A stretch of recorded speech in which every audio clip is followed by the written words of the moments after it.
돈은 왜 나만 피해갈까? 나는 돈 모으기가 왜 이렇게 힘들지? 나는 왜 돈복이 없을까? 왜 내가 사면 내리고 팔면 오를까? 누구나 한 번쯤 이런 의문을 가져봤을 것입니다. 도대체 왜 부자는 소수이고 대다수는 돈에 쫓기며 살아갈까요? 500만 원으로 50억을 만들고 40대 초반에 은퇴해 경제적 자유를 누리고 있는 브라운스톤은 저서 부의 본능을 통해 대다수의 사람들이 가난하게 사는 이유가 바로 태어날 때부터 유전적으로 설계된 본능대로 살아가기 때문이라고 말합니다. 진화심리학자들의 주장에 따르면 인간은 오랜 진화 과정을 통해서 생존과 번식에 필요한 것들을 프로그램화 해놓습니다. 하지만 불행하게도 인간의 유전자에는 돈 관리 프로그램이 없습니다. 인류의 역사 800만 년 중 인간은 대부분의 기간을 사냥하고 채집하며 살아왔고 농사를 짓기 시작한 것도 겨우 1만 년 전의 일입니다. 산업혁명 이후 급격한 변화를 만난 지도 겨우 250년 남짓으로 우리의 유전자에 재테크 개념을 새겨넣을 기회가 없었던 것입니다. 우리가 유전적으로 가진 본능은 원시시대에는 유용했지만 현재를 살고 있는 우리의 성공 투자를 방해합니다. 어쩌면 우리 모두는 재테크에 실패하기에 딱 알맞도록 타고난 것입니다. 그러나 저자는 우리 안에 부자가 되는 걸 방해하는 9가지 본능을 극복한다면 누구나 부의 본능을 해올 수 있다고 말합니다. 지금 당장 버려야 할 9가지 본능 중 3가지를 소개합니다. 첫째, 영토 본능의 오류. 가난한 사람은 정착하고 부자들은 이사를 한다.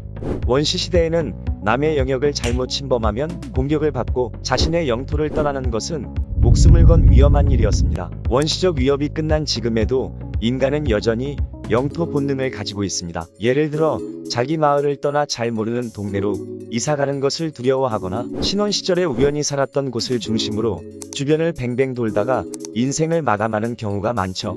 평범한 월급으로 경제적 자유를 이뤄낸 사람들의 공통점은 영토 본능을 극복하고 수십 차례 이사하며 안목을 키웠다는 점입니다. 대부분의 사람들은 직장과 출퇴근 거리를 생각해 집을 장만합니다. 그래서 항공사 직원들은 대부분 인천공항 가까운 곳에 집을 구해서 손해를 보고 있으면서도 숙명으로 받아들인다거나 포스코 직원들은 본사가 대치동에 자리한 덕분에 아파트 가격 상승으로 이득을 보고 신문사 기자들은 신문사가 서소문 주변에 몰려 있다 보니 강북사는 기자들이 많아 강남 부동산이 오를 때 씁쓸하게 강 건너 돈 구경을 할 수밖에 없는 것입니다. 대개 이사 횟수와 재산은 비례합니다. 여러 곳에 직접 살아봐야 지역별 장단점을 정확하게 파악할 수 있고 부동산을 보는 안목이 생기며 안목이 돈으로 변합니다. 젊을수록 들깨처럼 돌아다니며 영토 본능을 극복해야 합니다. 사람들은 평균적으로 5년에 한 번 정도 이사를 합니다. 10년이 넘도록 기사 한 번 하지 않았다면 자신이 영토 본능에 사로잡히지 않았는지 체크해볼 필요가 있습니다. 둘째, 과시 본능의 오류. 가난한 사람은 체면을 중시하고 부자들은 실속을 따진다. 원시시대의 지위가 낮은 사람들은 지배당하거나 학대를 받아야 했습니다. 자신의 힘과 용맹을 과시하는 것이 생존을 위한 본능이었죠. 현대인도 여전히 원시인의 과시 본능을 가지고 있습니다. 이러한 과시 본능이 과소비를 하게 하고 명품에 빠지게 만들어 부자가 되지 못하도록 방해합니다. 대부분의 사람은 실속보다 체면을 따집니다. 실제의 자기보다 더 높은 평가를 받으려는 욕구 때문입니다. 사람들은 체면과 과시 본능 때문에 분수에 넘치더라도 대형차를 선호하고 음식도 먹고 남을 정도로 많이 시키며 옷도 자신의 처지와 상관없이 명품으로 치장하길 좋아합니다. 부자들은 필요한 것에는 돈을 쓰지만 원하는 것에는 돈을 쓰지 않습니다. 음식과 생활 필수품은 필요한 것이고 1년에 한두 번 쓰는 사치품은 원하는 것입니다. 실제로 대다수의 자수성가 부자들은 과시보다 검약을, 체면보다 실속을 중요시합니다. 작업복, 트레이닝복, 낡은 트렌치코트, 운동화 등 수수한 옷을 입고 다니며 수백억을 가진 기업 회장의 손님 접대는 언제나 설렁탕 한 그릇일 정도로 부자들에게는 한턱이 없습니다. 월급쟁이들이나 호탕하게 한턱 내고 기분을 냅니다. 셋째, 마녀 환상의 오류. 가난한 사람은 세상을 비난하고 부자들은 세상에 적응한다.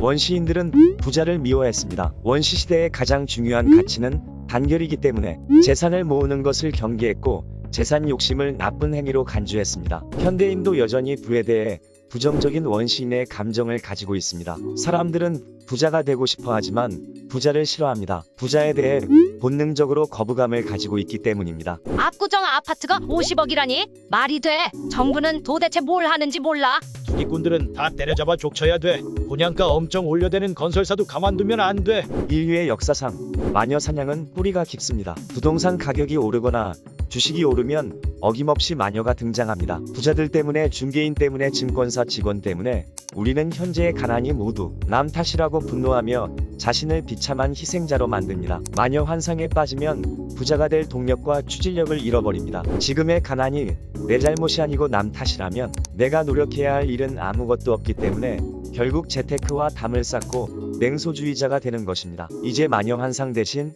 진짜 현실을 보아야 합니다. 부동산이 오르는 건 저금리 때문이며 빈익빈 부익부 현상이 나타나는 건 자본주의가 그러하기 때문입니다. 예전에 값이 같았던 아파트가 똑같은 속도로 오르지 않는 게 자본주의 시장의 게임 룰입니다. 부자가 되려면 의미 없는 마녀 사냥 대신 자본주의 게임의 룰을 익혀야 합니다. 우리에게 필요한 건 비판이 아니라 적응입니다.